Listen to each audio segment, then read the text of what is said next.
The electronic tolling system, or e-toll system, has been a topic of controversy for more than a decade. It was originally created by the South African National Roads Agency, SANRAL. Nazir Ali, who was CEO at the time, tried to sell the idea that the electronic toll collection process would pay for the Gauteng Freeway Improvement Project, or GFIP. GFIP was an extensive upgrade of 185 kilometers of Gauteng's freeway network. But motorists objected, and in 2012 when Duvenage began OUTA, then known as the Opposition to Urban Tolling Alliance, thus began their civil disobedience campaign against a system they claimed was doomed to fail. When would you say the sort of civil disobedience started against e-tolls? When Nazir Ali was on radio shortly after the World Cup, and he gave an explanation. Well, we built you these lovely roads and now we want you to pay for them. You're just going to put money into our account, you're going to register your vehicle with SANRAL, you're going to get this tag, put it on your car and link it to your number plate. And it sounded quite absurd. 10 years later, and the e-toll system is at a standstill. It has significantly contributed towards SANRAL's debt of around 47 billion rand. But only an estimated 18% of motorists have e-tags and pay for tolls, despite President Cyril Ramaphosa's instructions to have the system reviewed in 2019. There's been no feedback yet on whether e-toll will stay or go. So how did we get to this point? So it just smacks of a total lack of control or corruption or a combination of both, maladministration. This was government just losing control of the cost of infrastructure in this country. The company awarded the 2009 contract to manage e-toll administration is the electronic tolling collection company, ETC. It's controlled by Austrian-based multinational Kapsch Trafficom. ETC initially had a triple BEE partner, TMT, run by Douglas Davey. However, after the contract was awarded, Kapsch bought out the BEE partner, becoming ETC's sole owner. Thus 100% of profits earned went offshore.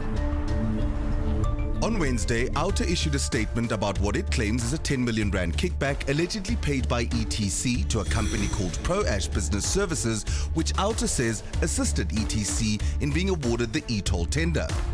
According to these documents entrusted to us, the payments were discovered by a whistleblower from ETC, its former CEO, Kuni Vermaak, who informed management, the NPA and police. We spoke to several sources, one of which is Mercedes, an ETC employee in senior management at the time. Kapsch has been in existence for 125 years, and the person that heads up the group is Mr. Georg Kapsch, the CEO of Kapsch. In 2016, Vermaak alleges that he and an accountant discovered 36 payments of roughly 280,000 rand per month paid between 2009 to 2012. They totaled over 10 million rand and were paid to ProAsh. Vermaak gave evidence of 4 payments to law enforcement. Now the question is, who owns ProAsh? The directors are Mohammed Shaheen Bawa and Yusuf Mohammed. The timing of the payments seems suspicious, as they began a month after Kapsch signed the e-toll contract with SANRAL. I understand in my conversations with Vermaak, he ended up asking the questions, and he was told that it was a facilitation fee that was paid to ProAsh. In fact, Vermaak requested the files immediately and kept them in a locked drawer. He contacted Davey, who was now the chairman of the ETC board. Douglas Davey had very close ties with Georg Kapsch, and he was the executive vice president for Kapsch in sub-Saharan Africa. These WhatsApps are between Vermaak and Davey. Hi, Douglas. Do you know anything about ProAsh? Yes, why? Very sensitive issue. We used an advisor for our engagement regarding the tolling opportunities. They were to be paid a success fee. We paid them via ETC, as ETC, in theory, was the first major toll success stemming from their strategy. ProAsh never did any work. They never delivered any services, and there was no commercial agreement. They had links with Douglas Davey, and perhaps they could influence the award of the project, and that these fees were paid in lieu of the award successfully being given to Kapsch. We called the directors of ProAsh. Mohammed Shaheen Bawa did not respond, but Yusuf Mohammed did. Hello. Yes, hello, is this Mr. Yusuf Mohammed speaking? Yeah. About 10 million rand was paid over to you from ETC. I used to deal with Doug Davies. Yes, Doug Davey. Yeah. I know we did a lot of work on guiding him in terms of BE procurement, on BE policies. Yusuf Mohammed denies any wrongdoing and says he'd give the evidence of work done, but it happened a long time ago. If you suggest that I got a kickback, I will sue you. Whether I had any relationship with Sandra, the answer is a simple no.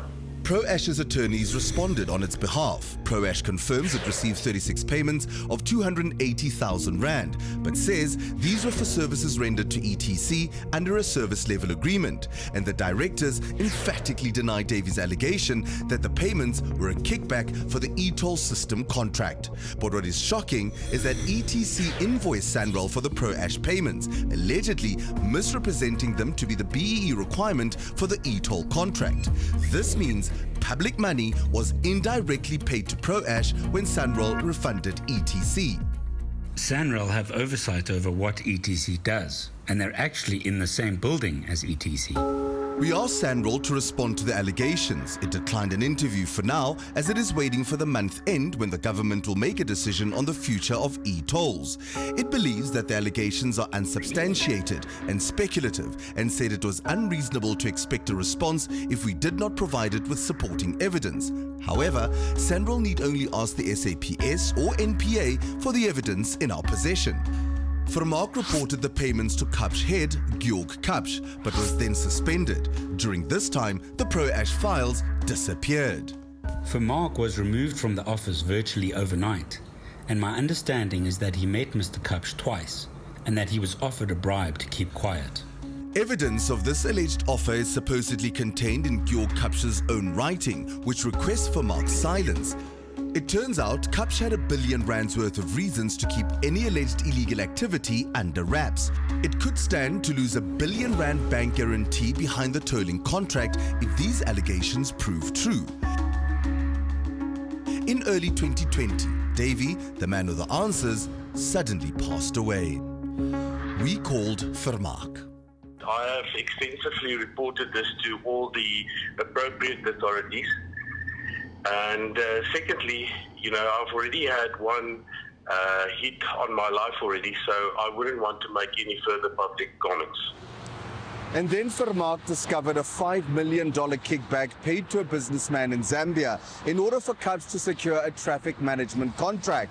And on top of that, Sanral is in court with a Kapsch subsidiary over an irregular tender process with another contract which Sanral has since cancelled.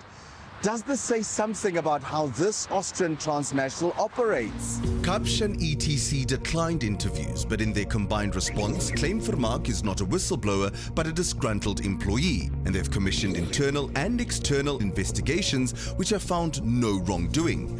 Carte Blanche requested the reports and work done by ProAsh, but has received nothing to date. Whistleblowers are not necessarily the favorite people because companies think they are problematic. From publicly available records, Mercedes estimates that Kapsch has made roughly 2.2 billion rand from South African tolling projects. Meanwhile, with pending loan repayments, Sanral has plagued road users for years with e-toll bills, letters of demand and summonses. Out to Pushback, and on behalf of selected willing motorists prepared a test case against Sanral that would question the constitutionality of the e-toll system. But this process was halted when upon his 2019 election, President Cyril Ramaphosa asked Transport Minister Fikile Mbalula to find alternative solutions for the unpopular e-tolls. Mbalula initially promised feedback in the first quarter of 2020 and now again by the end of March 2021. So we continue to wait to know their fate. As is road user Chris Jordan, who has an e-toll bill of 70,000 rand. That's how much a brand new Tata costs, 70,000 rand. Do I buy a brand new car or do I hand over 70 grand? I've got so many other real problems every day, like every other South African does. That for me is not a concern. So what do we do with the e-tolls now? Look, I think those gantries can be put to use for average over-distance speed monitoring, for looking for stolen vehicles and other matters. One reason why the state may be stalling on a decision is that if the e-toll system is cancelled, Sanral will default on their 47 billion rand debt and the state will be forced to pay up. There are many instances of corruption these days in business. You don't ask for them, but you need to be able to say either you do something about it or you don't. And if you don't, then you lose the right to complain about anything going forward.